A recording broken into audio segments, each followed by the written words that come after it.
welcome back. I have Jad Daley joining me on the podcast today. Jad, thanks so much for taking some time to chat. Oh, Jonathan, thanks so much. I'm such a fan of the podcast and really grateful to join you today. Of course. Well, appreciate you tuning in and for the words that you shared after the words I shared around CIM. So Jad reached out to give some feedback and I guess kudos around my experience at CIM. So I'm just going to read what he said to sort of paint this picture of where we're going to go with this conversation and a little bit more. But so this was about a week after the race. He said, "Jonathan, so appreciate your podcasts and social media messages. A show thought for you, diving into what to do and not do when things go awry in your big race.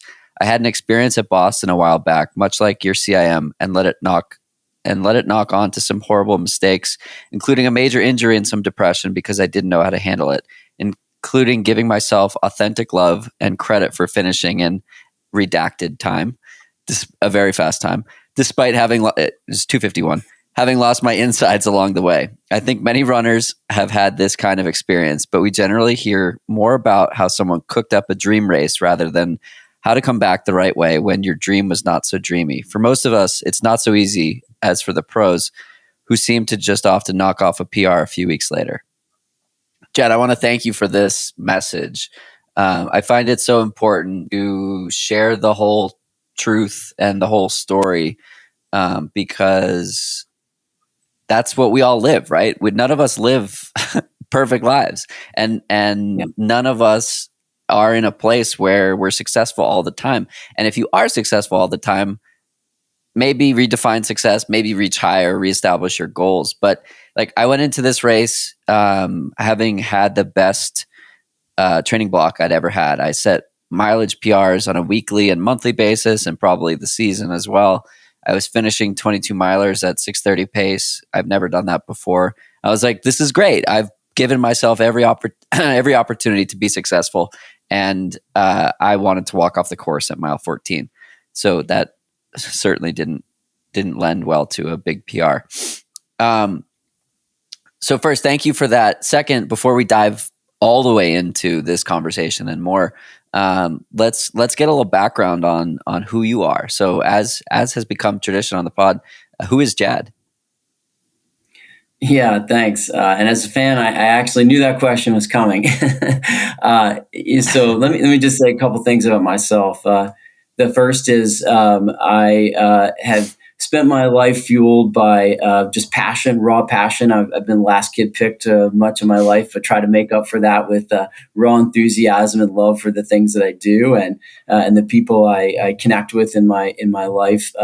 Also fueled, I've appreciated you talked about this on your podcast by ADHD, which felt like a liability growing up. Now feels like a superpower when you learn how to harness it. And I really try to turn that towards two things: working in conservation and as the CEO of the oldest forest conservation organization in America, with a particular focus, you'll appreciate this, in how can we make trees and forests a solution for climate change, among other modern day problems. And so I really appreciated everything you've done on the podcast around climate change. And that's something I work on every single day in my professional role with a nonprofit organization. But then also I've had this great passion for endurance sports ever since I graduated from college as a rugby player. I was training for rugby with a friend of mine who was an All-American runner in college. And I said, hey, this running thing's better than rugby. I'm just switching sports. And so I've been on the endurance sport journey for 30 plus years, somewhere between middle of the pack and elite, never quite all the way, I think, in either place. And so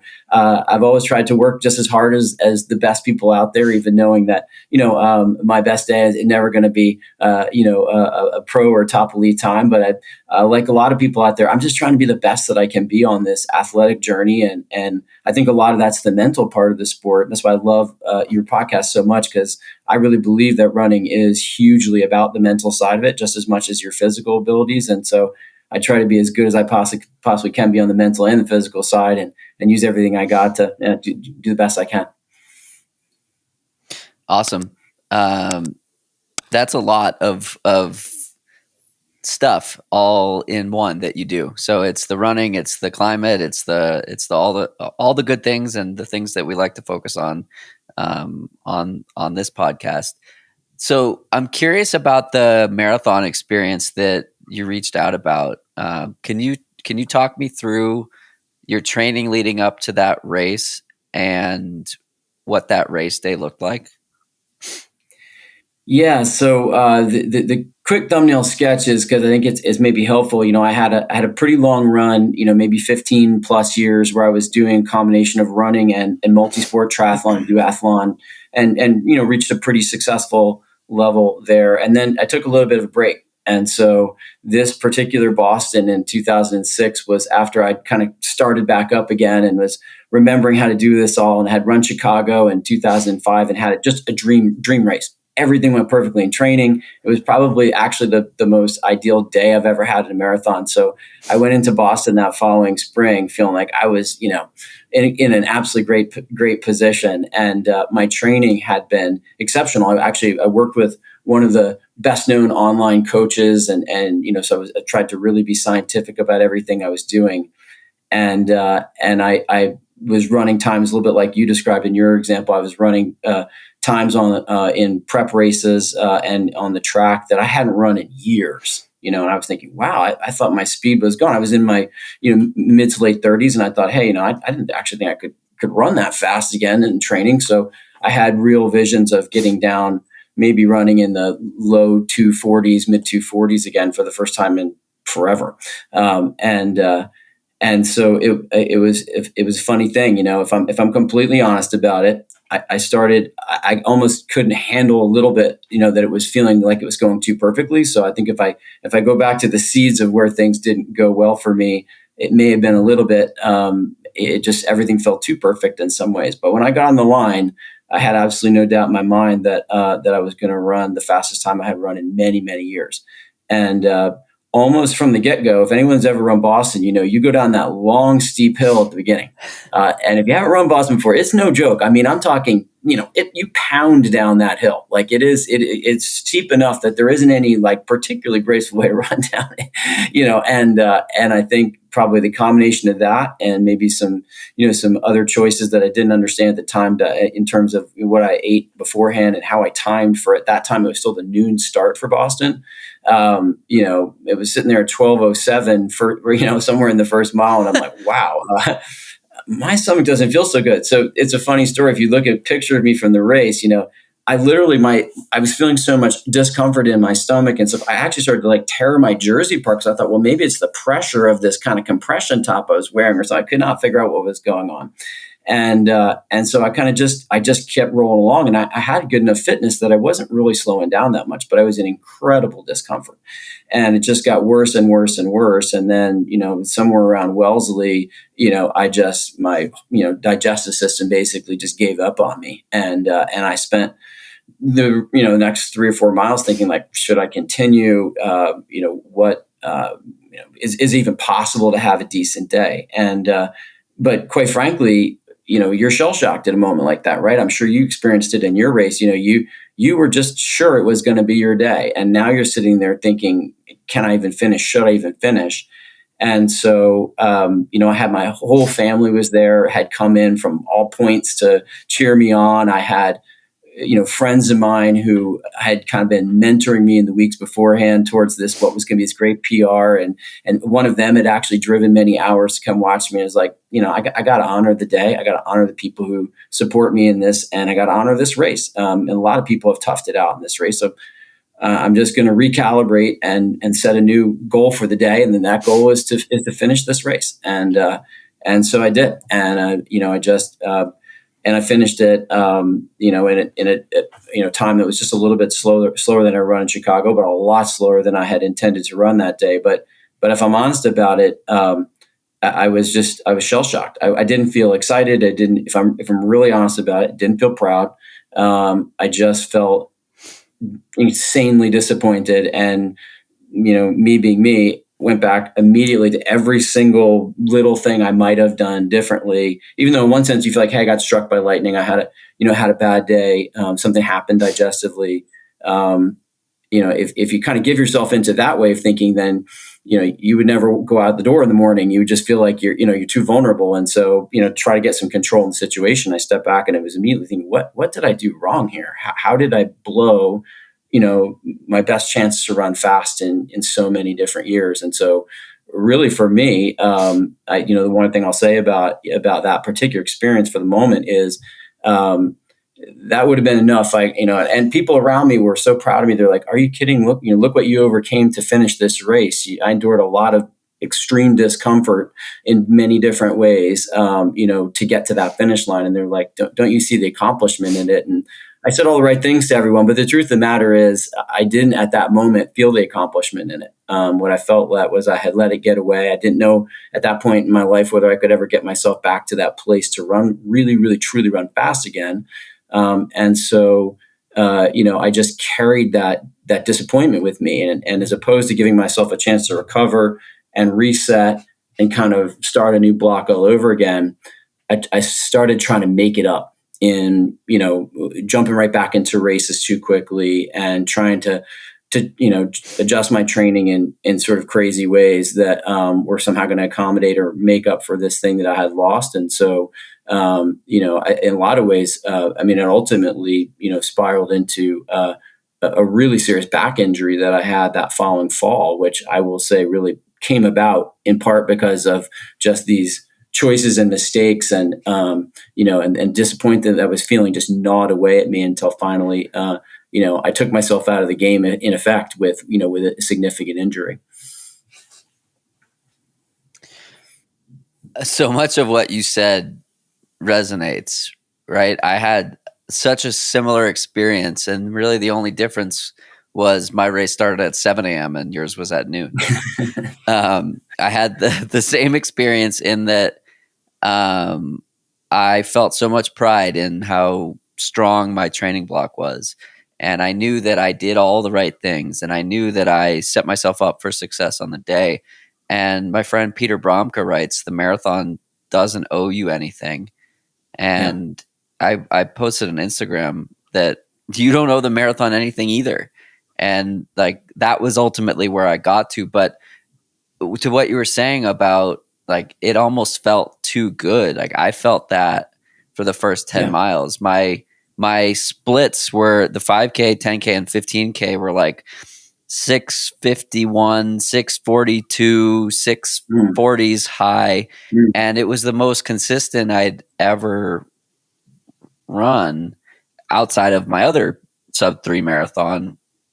And then I crossed the 20K with a split that was much slower than that. And there was like so much disappointment because I had all these people telling me, "Oh, I can't wait to follow you. I'll be tracking you. Like dozens of people. And I felt so much pride crossing the first mat and the second mat. And I was like, man, I'm doing it. All these people are watching and this feels amazing. And then that 20K split where I had started to slow down, and then I hit mile 14. I saw my girlfriend, Kate, and I just stopped. And I said to her, I don't know what the fuck I'm doing right now. And I don't know how to dig out of where I am. And I'm not having fun. And I don't know what to do. And it was like, I'm a really positive person. I'm like always stoked about something. And she looked at me like, who is this? Like, I've never seen this side of you. And even just like being there was like, I needed to say that to someone that I felt so deeply comfortable with. And the feeling that I felt in that moment was something I'd never experienced. It was like, I'm not proud of what I'm doing. I'm not proud of how my mental, when like the first 10 miles were so easy. And I was like, this has to go wrong. Like, I've dealt with self-sabotage in races before, and you clearly have as well. You just remarked that. I want to get your feedback on that in a second, but I I had a bunch of races in 2021 and prior to the pandemic where I just go out like a hot shot and crash and burn. And I chalk it up to like, yeah, take chances, let's go. And some of it is like, it's kind of easier to go out and crash and burn and just see how long you can sustain and then like loaf it in. Like I time trialed a half marathon in May of 2021, and I had just spent 4 months in Colorado with 2 months at 10,000 feet. And I was stupid fit. And my half PR prior to that was 87 minutes. And I was like, yeah, I'm knocking on like 80 minutes here. And I ran 85. And my first mile was a 6:02. And I was like, great, this is fantastic. That's right where I need to be. And that was the fastest mile of the day. So I'm curious, on the self-sabotage, on what I said, like you've been nodding along to a lot of it. So it feels like there's a lot there that you've experienced as well. I want to hear about that. Yeah, well, I want to respond to a couple of things that you talked about. First of all, this idea that the marathon doesn't know you anything. I mean, one of the things I was actually even reflecting on this morning when I was out on a long one.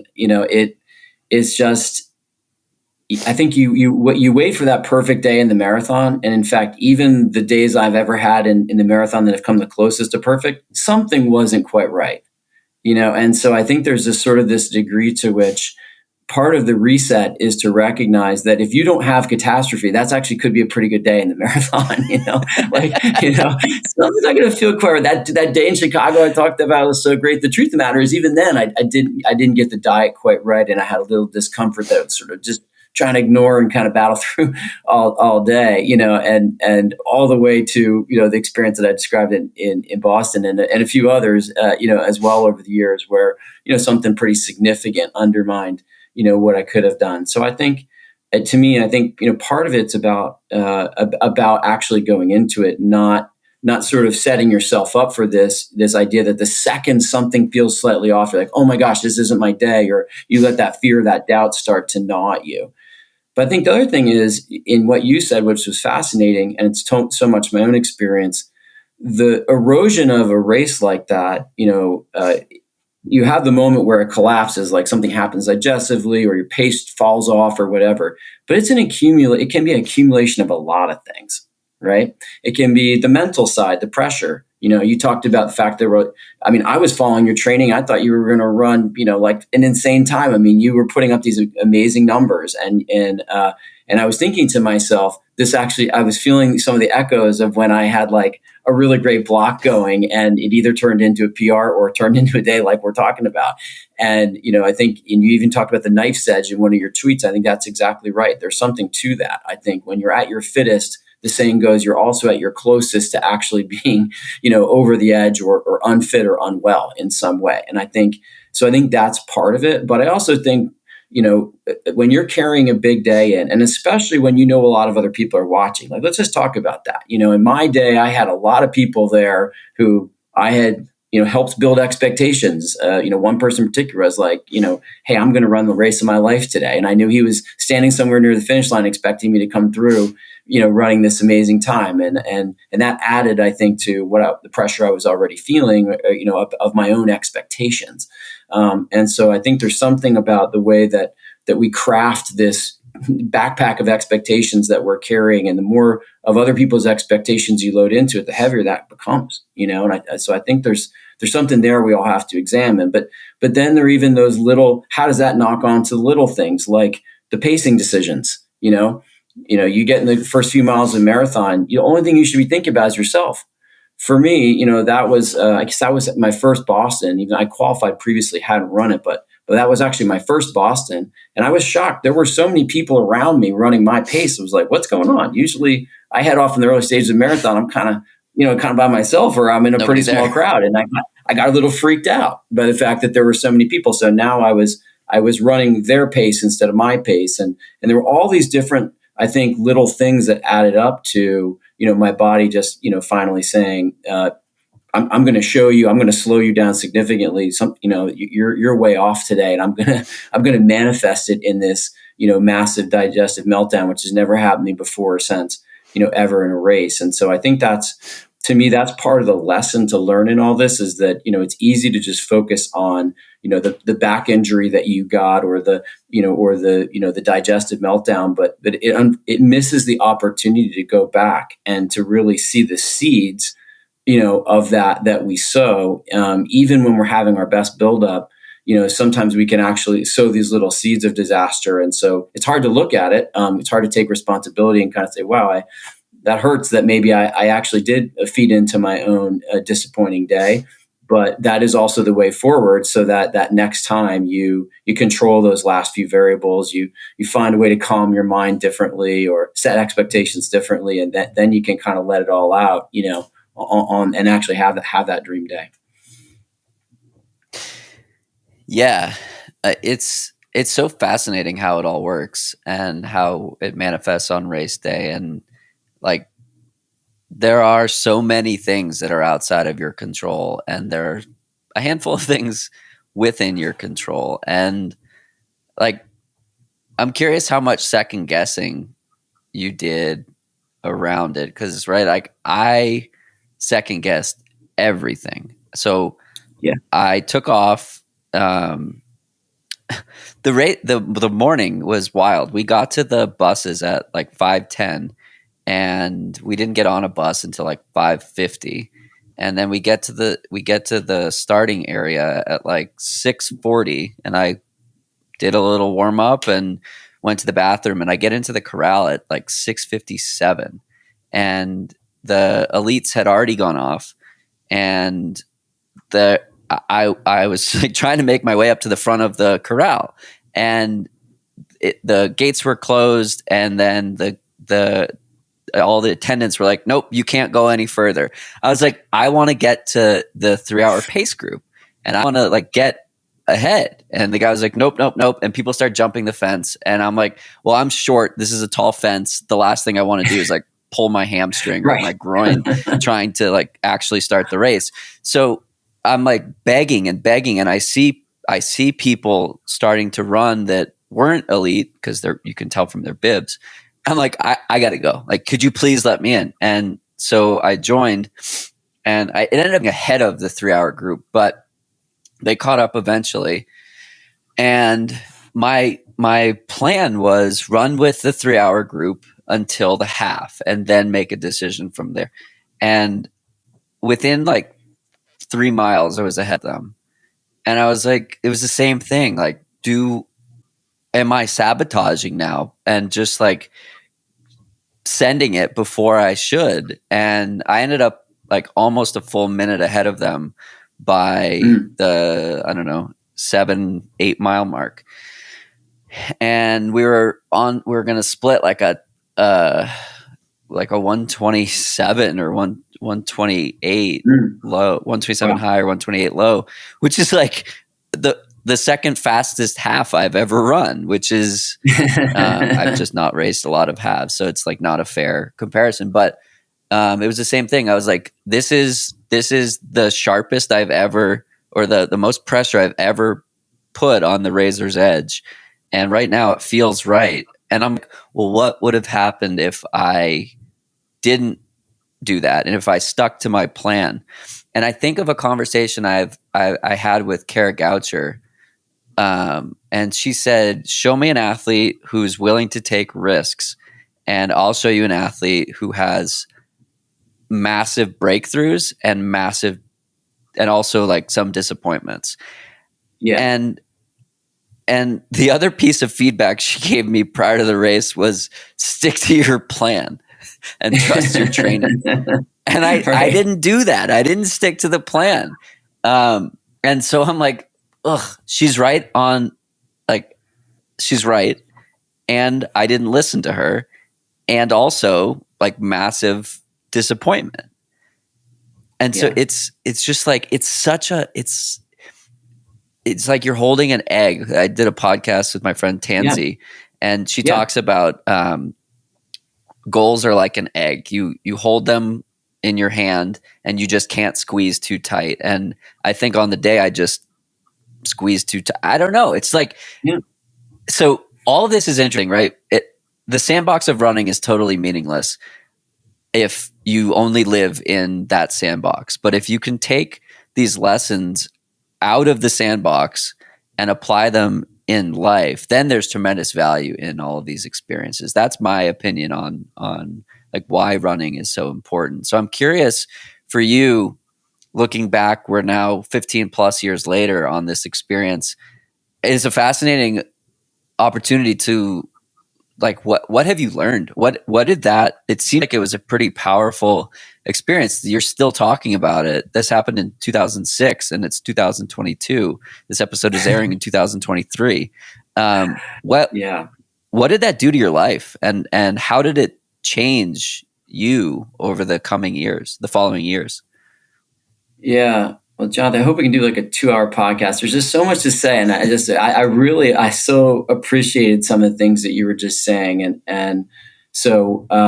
Again, I want to tag on a couple of them. I mean, this idea of carrying the egg, I think about that one a lot, because and I think about the concept of postpartum depression when it comes to a marathon, right? I mean, we invest a big piece of our lives in this work and of preparing for these races and devoting ourselves to it. And it doesn't feel like work to me. I love it. But at the same time, there are a lot of life sacrifices that come with that, things that you're not doing.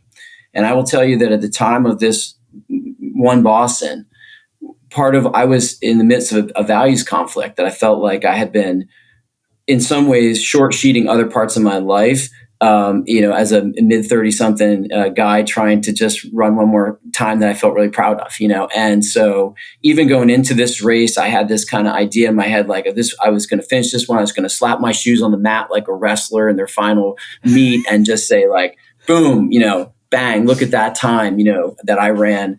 And it was going to validate, at that point, like better part of, 15, 20 years of devoting my life to this at a degree, which if I'm really fair about it, was undermining to some degree what I was doing professionally, probably, everything I was providing on the home front. And so talk about loading a lot onto this thing. But where I feel like I've come out is this place of peace of saying, yeah, it's my running is not solving the world's problems, but it's really important to me, and it's a really important part of my journey in life. The times that I'm running aren't etched in record books or changing the world, but it's a part of how I've set my life up, and those goals that I set and the journey that I create for myself towards those goals adds a lot of meaning to my life. And part of my experience coming out of this Boston was only took me 16 years to be able to look you in the eye and say, like, I really I feel okay about that. That I don't feel guilty anymore, that I feel like I do, good things, and I have, rebalanced my life. So being a CEO of a nonprofit organization, that, my primary thing I think I'm giving the world is showing up and doing my work every day. But I've also realized I think it's appropriate, fair, and even cool, and good that I'm also giving myself the ability to say my goals that they only matter to me, and my journey that I'm setting to visualize a goal and then work every day diligently from the big things to the little things to try to achieve that goal adds real meaning to my life. And that's part of actually how I am able to show up and be a good professional working on climate change every day. And some of the things that I'm doing is giving myself the nourishment that comes with that particular arc of a journey, that I've found, a lot of meaning in. But I guess I would just say that, going back to so how does that relate to the experience that I had on that particular day, and that great story that you were telling from Kara Goucher and her advice on, that this seems to sort of go, the two different ends of the spectrum. Do you just throw it all on the line and come what may? And that was me in the 1996 New York City Marathon. I ran a 1:13 first half, or 1:15, and ended up running a 2:41. And I think that day, if I just paced it differently, I probably would have run a 2:37, 2:38. And my coach at the time said before, the last thing she said to me was, just don't go out too hard. I know I'd run 2 PRs that fall from 5K to the half marathon. And she's like, I know you're going to go out too hard. And you know what happened was I was sitting there, just like you. I had a kerfuffle getting to the starting line. I had someone at the start who would not stop talking to me, and then the whole first 2 miles, he's like yammering in my ear, and I'm like, I just have to get away from this person and go like run my own race. And so next thing I know, I'm running a lot faster than I intended, and then I'm like, well, hey, I'll just kind of make it work. And it didn't actually work. I probably was lucky to finish. And so I think that. So I've tried it both ways of, the putting it all out there or running that, that steady conservative race. But I think the key thing is it's owning your experience from start to finish. Whatever you do, owning the journey that you put yourself on as a runner, owning the decisions that you made going into it, whether they worked out or not. And I think you ultimately run your best when every step throughout that arc, you can find like some inner peace to draw on. And I think it actually has to be across that whole arc, or somewhere this is too hard, and somewhere along the line, something's going to trip you up. And I'll just throw one more thing in here, which I think you'll appreciate. I believe, if I'm remembering this correctly, you shared in the show, times, dealing with ADHD, and which is something I've dealt with my life and my whole life. And I feel like it's especially hard to have compassion with yourself, if you're sort of accustomed to having trouble managing the details, trouble staying with things in this very sort of like through line of diligent way. And so when you go through the kind of experience that you had, or the kind of experience I had at Boston that day, not only are you picking at everything you got wrong, but it feels like it ties into this narrative that you've had your whole life of, just kind of missing that, couple key puzzle pieces or dots to connect to achieve, your ultimate successes. And so I think, that's even a whole nother layer of the compassion and sort of just like, I think comfort with self that you have to come to over time to be able to successfully go through these journeys and produce the days that you want and handle the days that didn't go the way that you want, the right way. Yeah, I hadn't even connected the dots on the last part there, but wow, yeah, completely agree. I love what you were saying about the compassion and honoring the day, and most importantly, owning how you experience the day, and owning how you like keep showing up for yourself. So I was saying, like mile 14, I'm not proud of my response to when things got hard. And some of it was like I slowed down, and some of it was like my food came up or my fuel came up. And so there was a bit of an exchange in both directions there. But I wasn't proud with my mental place at that time. And my friend Rachel ran by, and she saw me standing with Kate, and I was like, John, what are you doing? Come help me run a 3:12. Like, it was very obvious that I was not having a good day. And the 3:05 group had passed and the 3:10 group had passed. And she was shooting for 3:12, obviously. And if I didn't see her, I probably would have gotten in the car with Kate and drove to the finish line. And I don't know how I would have handled that. I love finish lines, and I love the feeling of like completing the journey and like putting a stamp on the training cycle. And for some reason, she was there in that moment, and she passed. And then I looked at Kate. She looked at me. She was like, "You gonna do this?" And I was like, "Fuck it. Give me the bottle. I'm going." And the two of us took off and chased Rachel down. And Rachel saw us and was like, "Whoa, okay, cool." But if she weren't there, I would not have continued. And I would have been really disappointed in myself for making that decision. But in that moment, I wasn't having fun. But then it became about somebody else and helping somebody else achieve their goal. And unfortunately, I was only able to run with her for 2 miles because I like puked again. And that wasn't fun. But then I was at mile 16, and I was like, okay, Kate's at 20. I might as well make it to 20, because how the hell else am I going to get home? It's a point-to-point course. Well, Kate ended up picking somebody else up at I don't know, 15 or something, and wasn't at 20 because it was too complicated to get there. But I didn't know when I was going to see her, so I just kept I just kept running. Eventually I ran into her at 24 and I was like, okay, I can do this now. And I had stopped spitting up. I had stopped puking. And I was like, holy shit, I'm going to finish this race. And we ran 2 miles together to the finish. And those 2 miles, I was so proud of myself. I mean, I was running like 45 minutes slower than I thought I would have run. Yeah. But I was finishing and I looked at her. I was like, oh my God, I'm gonna finish this race. And the marathon is weird, right? Like I have a lot of friends who run 100 miles and beyond. And they're like, why would you run a marathon? That's so hard. And they say the same thing about 5Ks. And it's an interesting comment because of the way that you have to run the marathon, which is like so far against the edge without going too far. Whereas like in an ultra, it's Right. more of like a psychological, like you have so far to go. Can your mind carry you there? And the marathon is so fascinating in that it's short. I say that in air quotes. It's short enough that like it's not gonna ruin you. It's a couple of hours of discomfort versus like 10 hours of discomfort.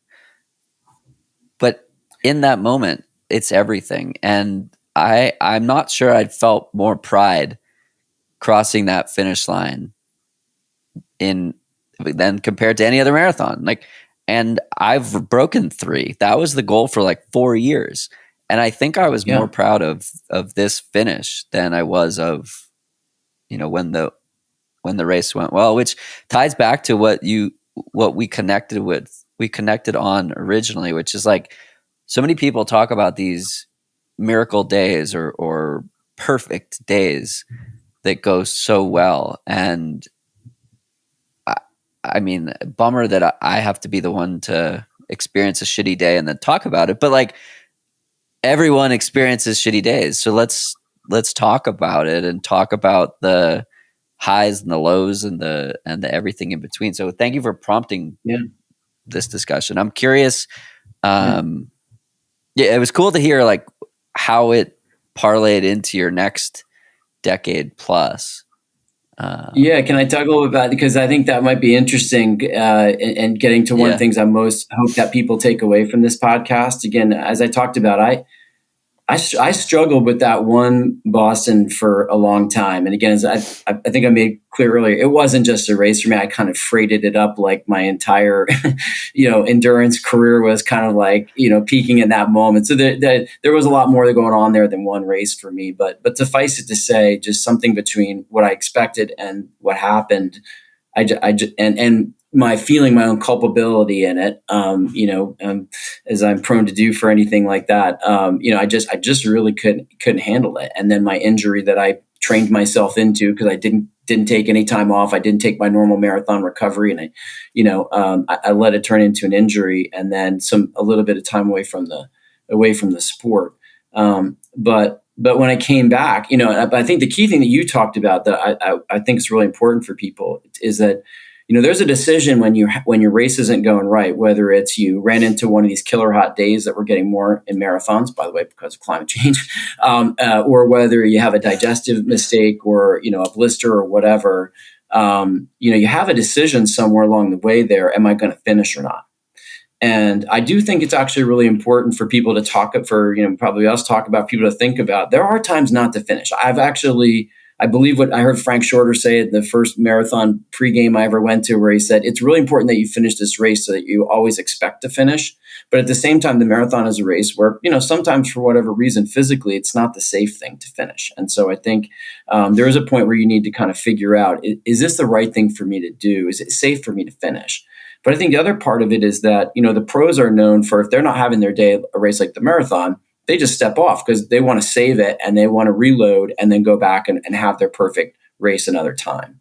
And I think it's more us in the amateur ranks who tend to kind of push through. And so the key thing is, if you're going to push through, if you're not going to step off, you have to make sure that you give yourself the love and compassion, and you reset your goals. Your PR for that day just became finishing. Your PR for that day just became, coming off the course and being, a good person for the people who showed up to support you, and remembering that they all put something into this too. And they, by the way, support you all the way through your training and all that kind of thing. I mean, there are so many ways that you can reset what's PR for you on that day, and to do what you've done, which is say, I'm going to find a different victory today and really feel it. Not like say it and talk a good game after the race but really feel horrible inside, but to really feel it and to say that was a brave performance.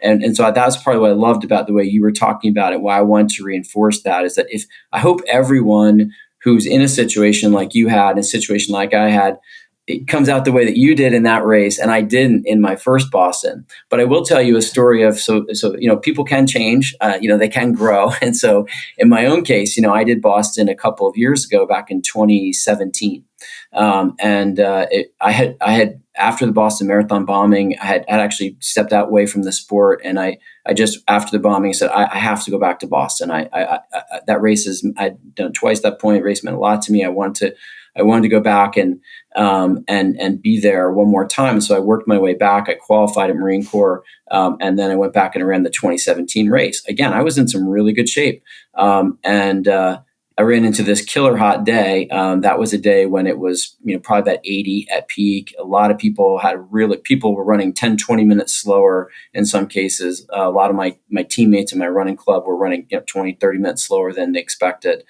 And I did too. I ran about 20 minutes slower than I expected to. But I crossed that line and I felt fantastic. And I felt proud of myself the way you described. I didn't get all hung up on, the time I didn't run. I recognized that what was possible that day, what was a victory that day, just changed. And in that case, it was from things completely outside my control.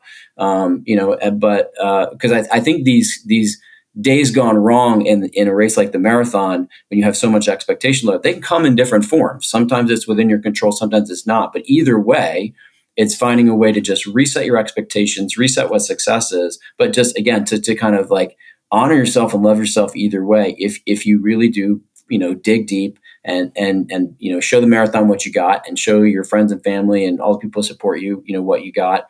And so like I said, as a 54-year-old, it only took me, however many decades to figure this out and how to have the right attitude. But I really hope that people look at your experience and just say, that's the way to handle it. Because when you do, you're going to be looking forward to the next race. You're going to show up on that next day, and you will, control some of those little micro variables so that you're, even more likely to, have the perfect day the next time around.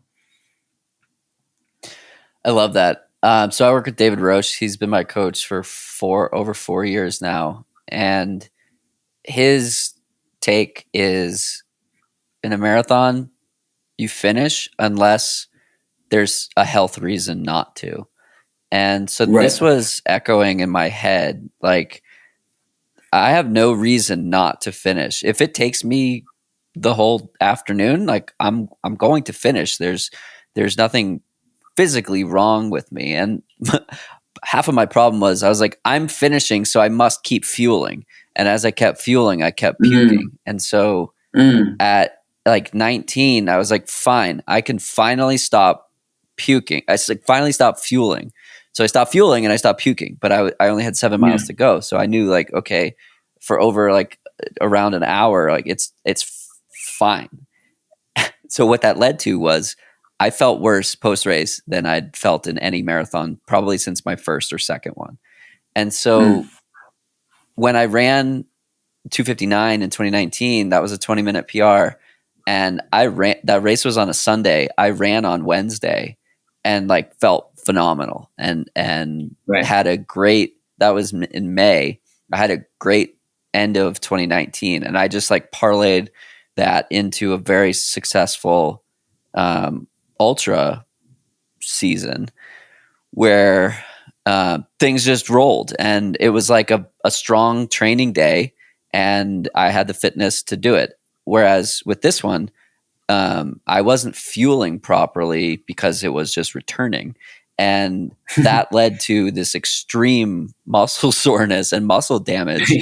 And I did blood work, and it confirmed that I was absolutely trashed.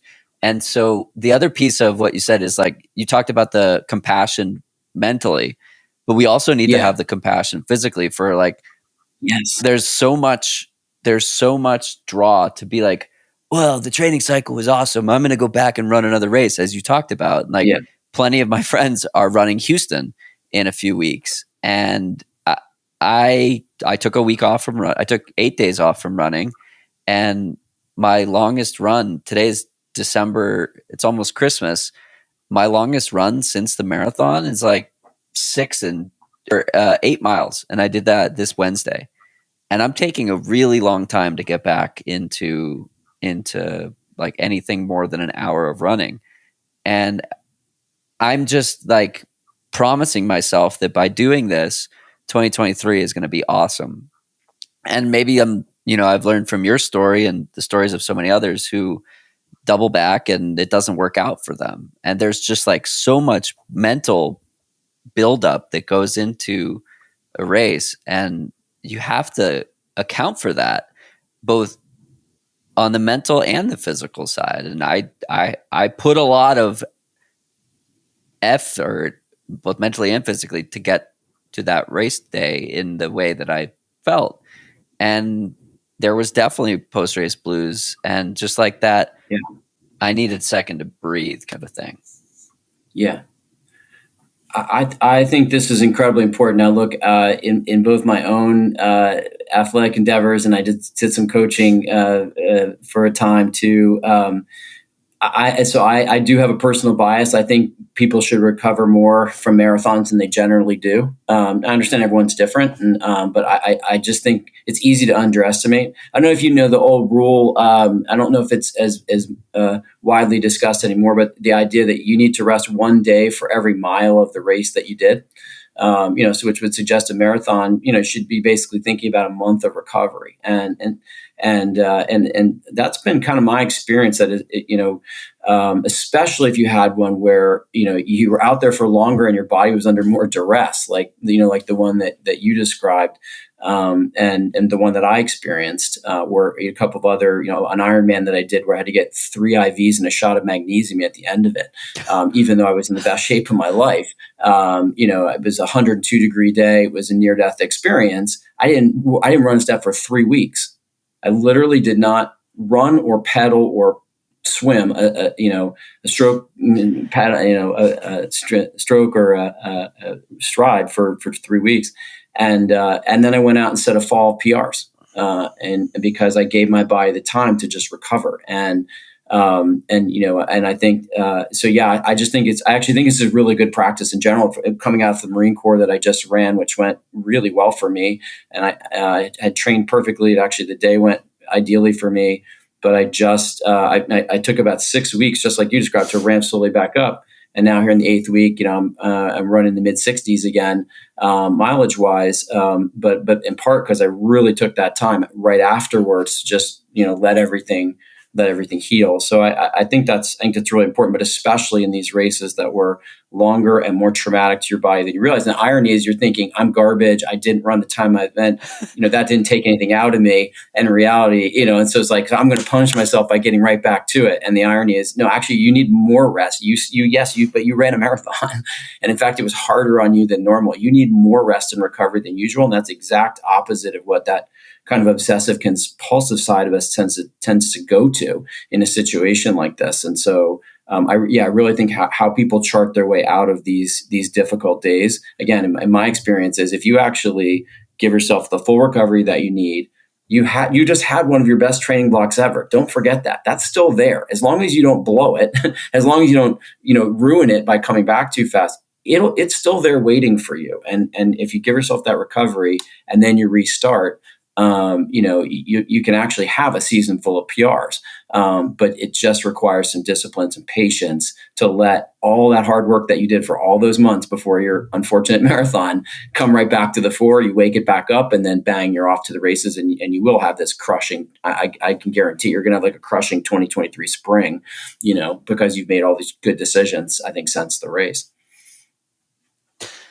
We can only hope, but if not, it's a fun story. Jad, I feel like I could talk for hours with you. I know you prepared some notes ahead of this. So was there anything that you wanted to chat on that we haven't covered yet?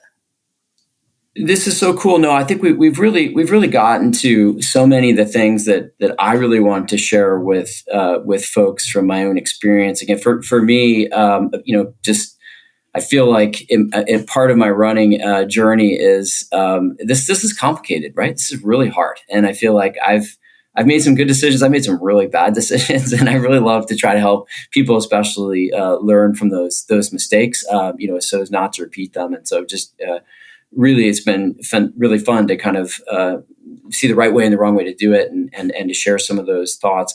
I think the one other thing that I would say that I think is really, really important, back to this idea of when the race doesn't go the way that you want it, and let's set aside for a minute whether it's extreme weather or something like that that's clearly out of your control.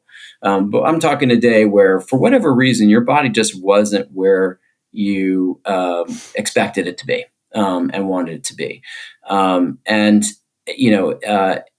just being willing to go back and to look at all those little steps, those little actions that might actually have contributed, whether you realize it at the time or not, to the day that you didn't have. And I really do think that, again, here's an old school marathon thing, that one of the ones that gets people is don't do anything different right before your race. Like, how many times did, that race gone awry trace to, the thing you bought at the expo, or the thing you saw somebody else doing who looked really good and fast, in the week before the race. And so you weren't even honest with yourself about it, but it influenced you a little bit, like you just think all these different ways in which sometimes, like, you prepared in a very particular way. And then in that last week or two, whether there's so many, you're asking for advice from people you don't normally talk to, or you're trying different things, or you're in a panic looking for the perfect pair of socks or whatever. But I think for me, one of the best things that I ever did was after a few of these race gone awry situations, was to say, when I'm going into a big race, I want to have everything dress rehearsal for everything. The pacing, the fuel, the clothing, like, it all needs to be locked in well before the race. And then in those last few weeks beforehand, nothing changes, and really stay true to that, except in extreme situations like you described in your race. You probably had a fueling strategy all scheduled out. Your body was telling you, like, no, I got to abort here in the middle of the race. I mean, so sometimes you actually need to be adaptive, but in general, for me, the very best races are come when I have just gotten the dress rehearsal from months out, and I stay to it, even right down to those last moments where for some reason it becomes easiest to suddenly start grasping for something new at the last second. And so that would be just, I think, one other kind of thing for people to think about, and especially if they're decoding, like, why did that one go wrong? Was there some element of that in there that they need to know? Next time I go to the expo, I got the blinders on, like I'm in, I get my number, I'm in, I'm out, I'm doing a couple of things, I'm meeting some people, but that's not the moment where I'm suddenly going to start, like try a new fuel or something like that. Totally. Love it. Jad, thank you so much for taking some time to chat and sharing your experiences over the years. Hopefully we can share some in-person miles at some point soon. I would love it. I'd really enjoy that.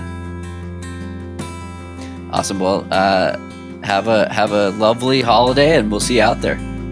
Fantastic. Thanks again for everything you do. You're just helping so many runners get it right, and really, really appreciate it. Thanks. Appreciate that.